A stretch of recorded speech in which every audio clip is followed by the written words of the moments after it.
Evaluasi ialah suatu proses sistematis untuk menentukan sejauh mana tujuan instruksional tersebut dicapai oleh seseorang.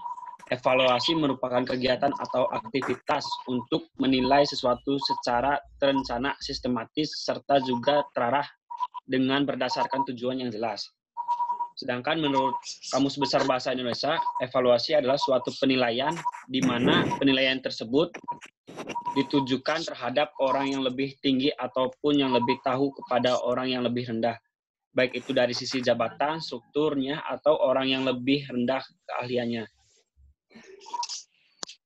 Lalu Kalau bilang next aja gitu ya, bilang next. Selanjutnya, definisi kurikulum. Menurut Undang-Undang Nomor 20 Tahun 2003, kurikulum merupakan seperangkat rencana dan sebuah pengaturan berkaitan dengan tujuan, isi, bahan ajar, cara yang digunakan sebagai pedoman dalam penyelenggaraan kegiatan pembelajaran untuk mencapai sebuah tujuan pendidikan nasional. Sedangkan menurut ahli, yaitu Prof. Dr. Henry Guntur Tarigan, kurikulum ialah suatu formulasi pedagogis yang termasuk paling utama dan terpenting dalam konteks proses belajar mengajar. Sedangkan menurut Carey J. F. tahun 1968, kurikulum merupakan seluruh pembelajaran yang dirancang dan dilakukan secara individu maupun kelompok, baik di dalam sekolah maupun di luar sekolah. Selanjutnya dipaparkan oleh Sophie. Materi selanjutnya, Sophia. Bismillahirrahmanirrahim. Assalamualaikum warahmatullahi wabarakatuh. Waalaikumsalam. Materi selanjutnya yaitu mengenai fungsi evaluasi kurikulum. Fungsi evaluasi kurikulum yang pertama ada fungsi formatif, di mana fungsi ini dilaksanakan apabila kegiatan evaluasi diarahkan untuk memperbaiki bagian tertentu dari kurikulum yang sedang dikembangkan. Yang kedua ada fungsi diagnostik. Fungsi ini berfungsi untuk mengetahui faktor kesulitan belajar siswa itu seperti apa dalam proses pembelajarannya.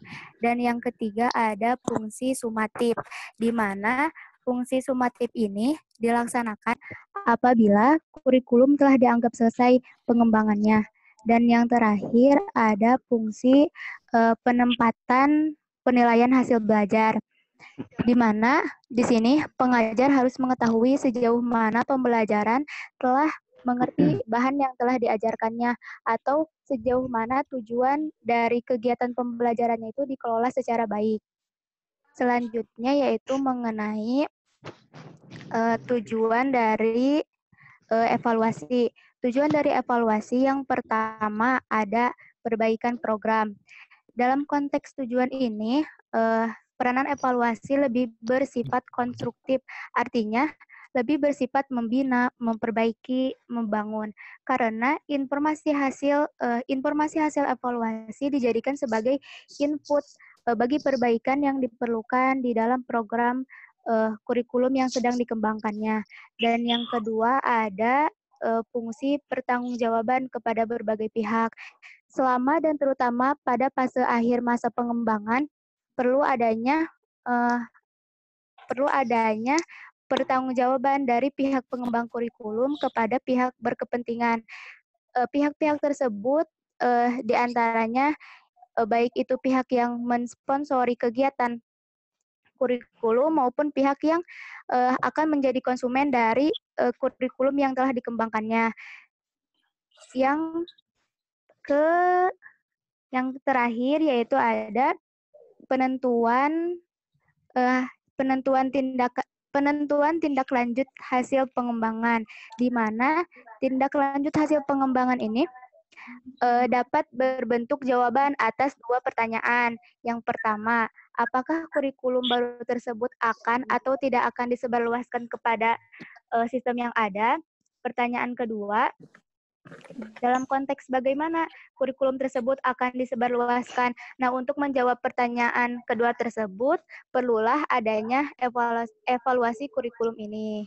Mungkin sekian presentasi dari saya. Selanjutnya akan dijelaskan oleh rekan saya.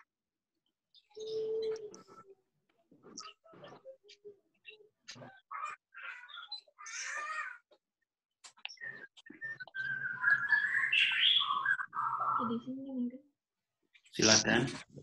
Siapa sekarang?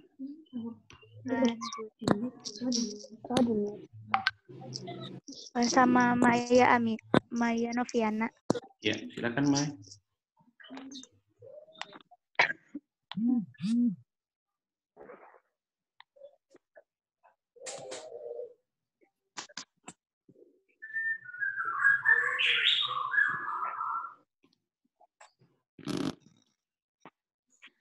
Silakan Maya.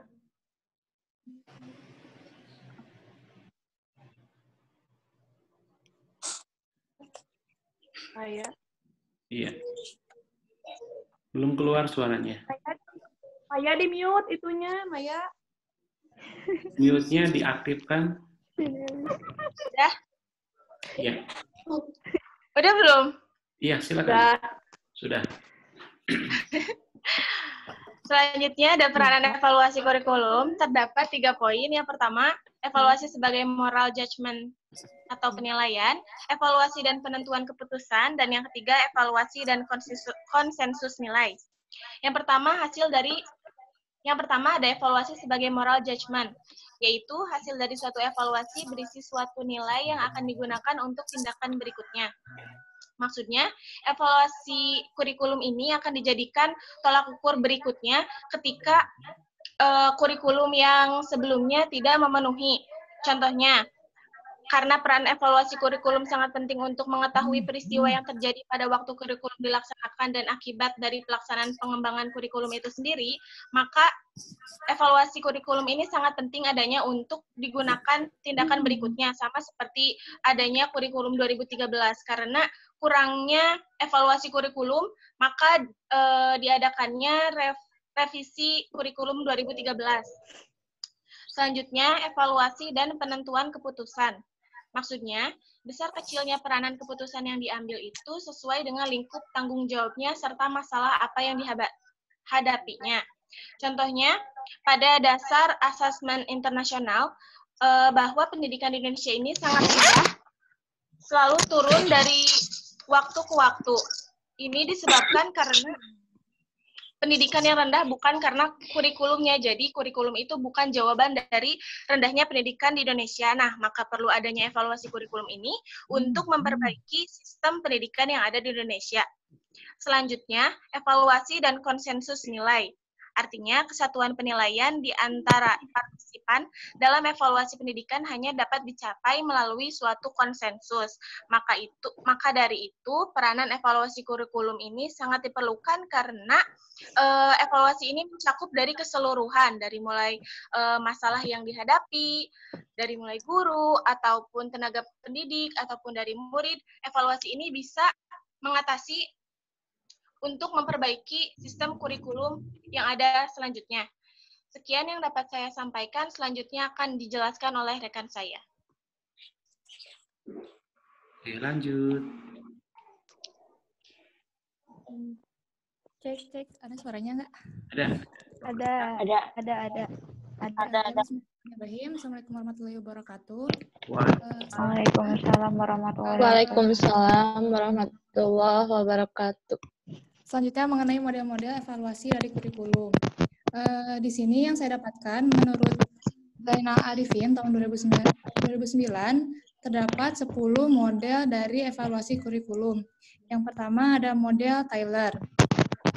Dalam model Tyler ini terdapat 2 dasar pemikiran, yaitu evaluasi ini ditujukan pada tingkah laku peserta didik. Yang kedua, evaluasi ini harus dilakukan pada tingkah laku awal peserta didik sebelum melaksanakan kurikulum dan sesudah melaksanakan kurikulum. Hasilnya. Lalu yang kedua, model yang berorientasi pada tujuan. Yaitu model ini menggunakan tujuan-tujuan sebagai kriteria menentukan keberhasilan. Jadi model ini dianggap lebih mudah dan praktis untuk mendesain dan mengembangkan suatu kurikulum. Karena menentukan hasilnya itu yang diinginkan dengan rumusan yang dapat diukur kayak gitu. Lalu ada ketiga, model pengukuran.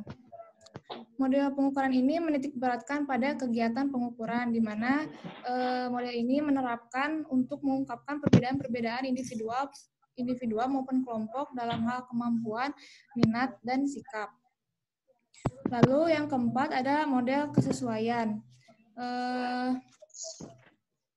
Model kesesuaian ini memandang evaluasi sebagai suatu kegiatan untuk melihat kesesuaian antar tujuan dengan hasil belajar yang telah dicapai. Lalu yang kelima ada model evaluasi sistem pendidikan. Model ini menekankan sistem sebagai suatu keseluruhan yang merupakan penggabungan dari beberapa model. Lalu yang keenam ada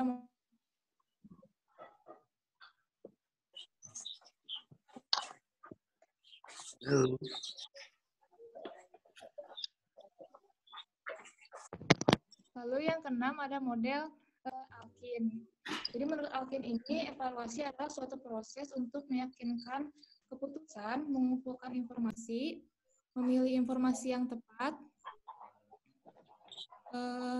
dan menganalisis informasi sehingga dapat disusun laporan bagi pembuat keputusan dalam memilih beberapa alternatif. Jadi menurut Alkin ini terdapat 5 jenis evaluasi. Yang pertama sistem assessment, lalu program planning, program implementation, program improvement, dan program certification. Lalu yang ketujuh ada model Brin-Kerkhoff.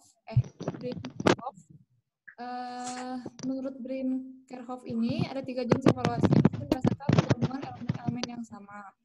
Yang pertama itu ada fixed versus emergent evaluation design. Lalu yang kedua formative versus summative evaluation. Yang ketiga design eksperimental dan design eksperimental versus natural inquiry. Lalu yang kedelapan ada model illuminatif. Model ini lebih pada evaluasi kualitatif terbuka. Tujuan evaluasi ini untuk menganalisis pelaksanaan sistem, faktor-faktor yang mempengaruhinya, kelebihan dan kekurangan sistem, dan pengaruh sistem terhadap pengalaman belajar sendiri. Dan ada model responsif. Model responsif ini menekankan pada pendekatan kualitatif naturalistik. Lalu yang 10 ada model studi kasus, di mana karakteristik model ini terfokus pada kegiatan kurikulum di sekolah, di kelas, atau bahkan hanya kepada seorang kepala sekolah atau guru, tidak mempersoalkan pemilihan sampel. Hasil evaluasi hanya berlaku pada tempat evaluasi itu dilakukan, tidak ada generasi hasil evaluasi, dan lain sebagainya. Sekian presentasi dari saya, selanjutnya akan disampaikan oleh Tias. Oke, terima kasih. Kita lanjut. Baik, Assalamualaikum warahmatullahi wabarakatuh. Yang sudah nanti di-mute ya suaranya ya, biar tidak noise. Warahmatullahi wabarakatuh. Silakan. Selanjutnya ada implementasi dan evaluasi kurikulum. Implementasi adalah penerapan ide, konsep, atau kurikulum potensial yang dalam bentuk dokumen kurikulum yang termasuk ke dalam kurikulum aktual dalam bentuk proses pembelajaran. Sedangkan evaluasi kurikulum itu sendiri merupakan proses penerapan prosedur ilmiah untuk mengumpulkan data yang valid dan reliable untuk membuat keputusan tentang kurikulum yang sedang berjalan atau yang telah dijalankan. Lalu dalam kurikulum terdapat perbedaan penekanan. Perbedaan penekanan dalam kurikulum tersebut mengakibatkan perbedaan dalam pola rancangan dan dalam pengembangannya. Di sini ada beberapa konsep. Yang pertama ada konsep memberikan pengetahuan baru yang ada. Sangat mengutamakan peranan diseminasi meskipun seandainya kurikulum itu berjalan kurang baik. Mereka dapat memakannya melalui jalur birokrasi.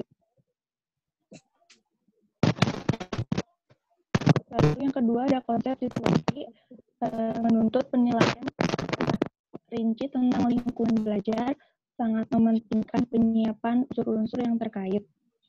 Yang ketiga ada konsep organisasi, memberi perhatian besar pada struktur belajar. Perbedaan-perbedaan dalam rancangan tersebut mempengaruhi langkah-langkah implementasi selanjutnya. Strategi penyebarannya sangat mengutamakan latihan guru-guru. Lalu selanjutnya, pengembangan kurikulum yang menekankan isi membutuhkan waktu, mempersiapkan situasi belajar, dan menyatukannya dengan tujuan pembelajaran yang cukup lama.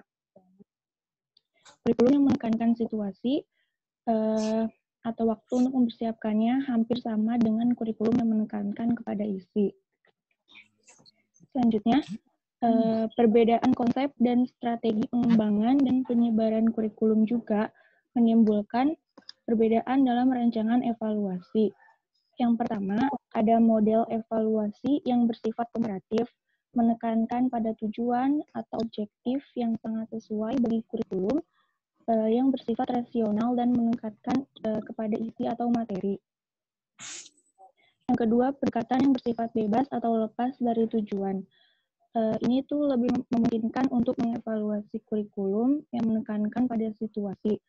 Yang ketiga, ada pendekatan yang bersifat aktif, lebih cocok, yang dimana lebih cocok jika diterapkan dalam kurikulum yang menekankan pada organisasi. Sekian presentasi dari saya, dari kelompok saya. Terima kasih. Oke, baik ya. Terima kasih. Tadi sudah disampaikan beberapa poin.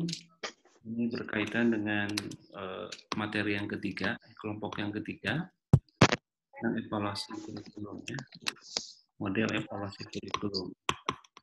Baik, sebelum dibahas, mungkin dari teman-teman para mahasiswa yang tadi sudah menyimak presentasi kelompok dari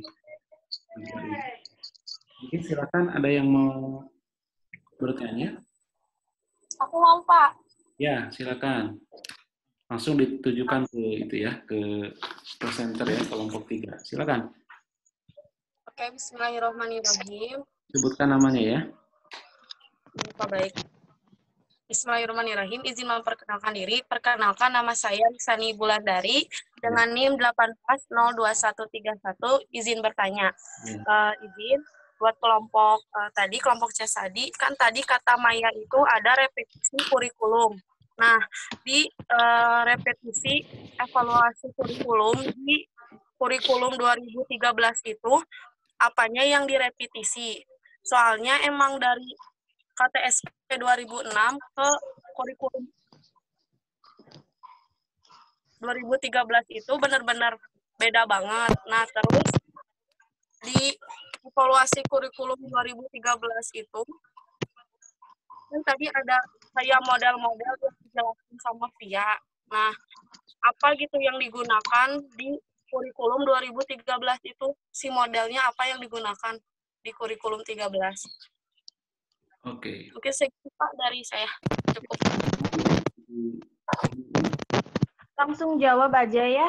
Oh, boleh langsung aja. Takut lupa ya. Silakan.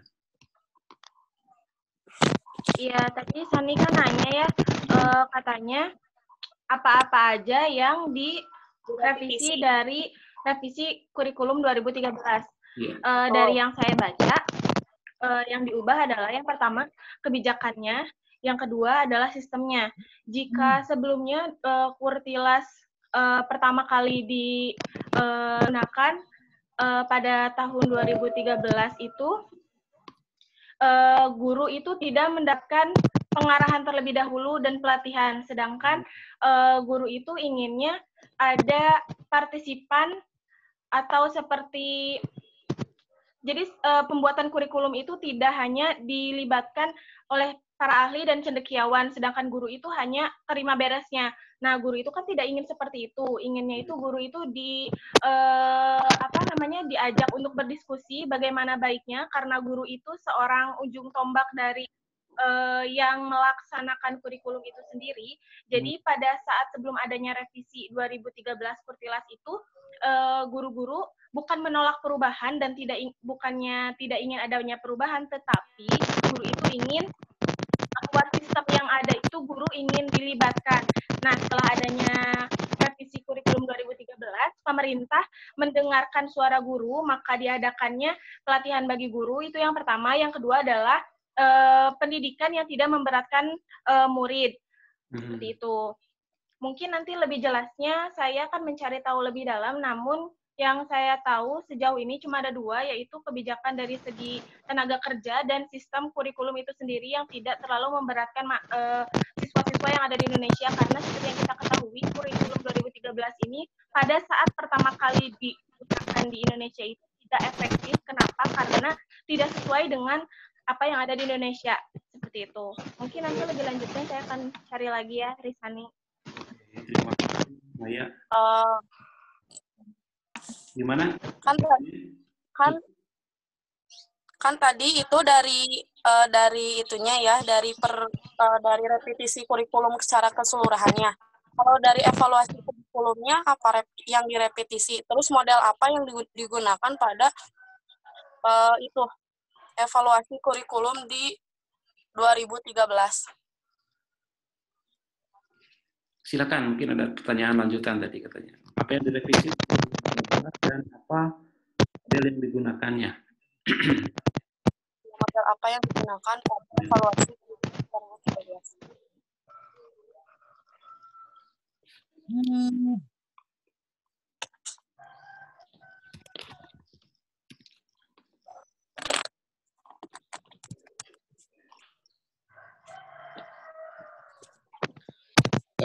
Izin menjawab, Pak. Ya, silakan. Tadi ya, model apa yang direvisi dari kurikulum 2013. Di sini saya akan menjelaskan dulu prinsip-prinsip pembelajaran di kurikulum 2013 itu sendiri. Yang pertama kan peserta didik difasilitasi untuk mencari tahu.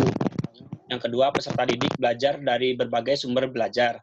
Yang ketiga, proses pembelajaran menggunakan pendekatan ilmiah. Yang keempat, pembelajaran berbasis kompetensi. Yang kelima, pembelajaran terpadu. Yang keenam, pembelajaran yang menekankan pada jawaban divergen yang memiliki kebenaran meliputi dimensi. Yang ketujuh, pembelajaran berbasis keterampilan aplikatif. Yang kedelapan, meningkatkan keseimbangan, kesinambungan, dan keterkaitan antara hard skill dan soft skill. Yang kesembilan, pembelajaran yang mengutamakan pembudayaan dan pemberdayaan peserta didik sebagai pembelajaran sepanjang hayat. Yang ke-10, pembelajaran yang menerapkan nilai-nilai dengan memberi keteladanan ing ngarso sung tulodo, terus membangun kemampuan ing madyo mangun karso dan mengembangkan kreativitas peserta didik dalam proses pembelajaran atau tut muri handayani. Terus yang ke-11, pembelajaran yang berlangsung di rumah, di sekolah, dan di masyarakat. Yang ke-12, pemanfaatan teknologi informasi dan komunikasi untuk meningkatkan efisiensi dan efektivitas pembelajaran. Yang ke-13, pengakuan atas perbedaan individual dan latar belakang budaya peserta didik. Yang ke-14, suasana belajar menyenangkan dan menantang. Terus model pembelajaran sendiri itu mengacu pada pendekatan pembelajaran yang akan digunakan, termasuk di dalamnya tujuan-tujuan pengajaran, tahap-tahap dalam kegiatan pembelajaran, lingkungan pembelajaran, dan pengelolaan kelas. Terus model pembelajaran mempunyai 4 ciri khusus, yaitu rasional teoritis, logis, yang disusun oleh para pencipta atau pengembangnya. Model pembelajaran mempunyai teori berpikir yang masuk akal. Maksudnya, para pencipta atau pengembang membuat teori dengan mempertimbangkan teorinya dengan kenyataan sebenarnya, serta tidak secara fiktif dalam menciptakan dan mengembangkannya. Terus landasan pemikiran tentang apa dan bagaimana siswa belajar, tujuan pembelajaran yang akan dicapai. Terus model pembelajaran mempunyai tujuan yang jelas tentang apa yang akan dicapai, termasuk di dalamnya apa dan bagaimana siswa belajar dengan baik serta cara memecahkan suatu masalah pembelajaran. Tingkah laku mengajar dan diperlakukan agar model tersebut dapat dilaksanakan dengan berhasil. Model pembelajaran mempunyai tingkah laku mengajar yang diperlukan sehingga apa yang menjadi cita-cita mengajar selama ini dapat berhasil dalam melaksanakannya. Yang keempat, lingkungan belajar yang diperlukan agar tujuan pembelajaran itu dapat tercapai. Model pembelajaran mempunyai lingkungan belajar yang kondusif serta nyaman, sehingga suasana belajar dapat menjadi salah satu aspek penunjang yang selama ini menjadi tujuan pembelajaran. Di sini kita bisa menyimpulkan bahwa kurikulum 2013 itu menitikberatkan untuk mahasiswa lebih kreatif, inovatif, dan aktif dalam pembelajaran. Tadi